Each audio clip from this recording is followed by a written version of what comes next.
అలాంటిది మన తెలుగు రాష్ట్రాలు ఇప్పుడు ప్రోయాక్టివ్గా ముందుకు వస్తే ఒక పక్కన మీరు చంద్రబాబు నాయుడు గారు కూడా చూశారు.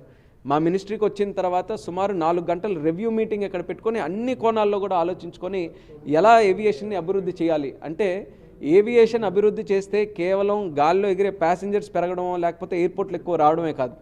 ఏవియేషన్ మనకు పెరిగితే టూరిజం పెరుగుతుంది, ఏవియేషన్ పెరిగితే జాబ్ క్రియేషన్ పెరుగుతుంది, ఎకనామిక్ యాక్టివిటీ పెరుగుతుంది, అక్కడ ఉన్నటువంటి స్థానికులకి ఉద్యోగ అవకాశాలు పెరుగుతాయి.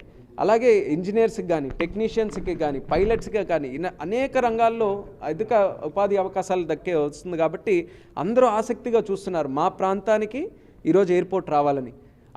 ఆ డ్రీమ్ని ఆ కళని ఈరోజు సాకారం చేయడానికి కేంద్ర ప్రభుత్వం అలాగే ప్రధానమంత్రి గారు గత 10 సంవత్సరాలుగా కృషి చేస్తూ అద్భుతమైనటువంటి రీతిలో ఏవియేషన్ అభివృద్ధి చేశారు. ఈరోజు అలాగే చంద్రబాబు నాయుడు గారి తాలూకా గైడెన్స్లో నరేంద్ర మోదీ గారి తాలూకా మార్గదర్శకంలో ఈ యొక్క ఏవియేషన్ని ఈరోజు ఒక యువ మంత్రిగా నాకు అవకాశం వచ్చిన తర్వాత మరింత అభివృద్ధి చేసి చూపించాలనేటటువంటి లక్ష్యంతో నేను కూడా కృషి చేస్తున్నాను.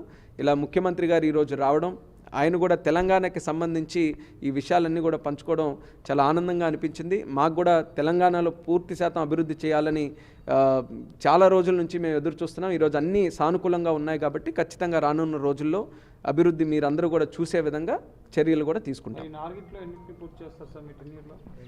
మా లక్ష్యం అయితే 4 కాదు, అవకాశం ఉంటే 4 కన్నా ఎక్కువే చేయాలని ఉంటుంది. కానీ నేను అన్నట్టు ఎయిర్పోర్ట్ కట్టాలనంటే మొట్టమొదటిగా భూమి తాలూకా సమస్యని మనం పరిష్కరించుకోవాలి.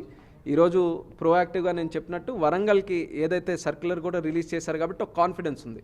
సో వరంగల్ అయితే 100% పూర్తి చేస్తామన్నటువంటి నమ్మకం ఉంది. మిగతాది నేను అన్నట్టు ఫీజిబిలిటీ స్టడీ చేయాలి.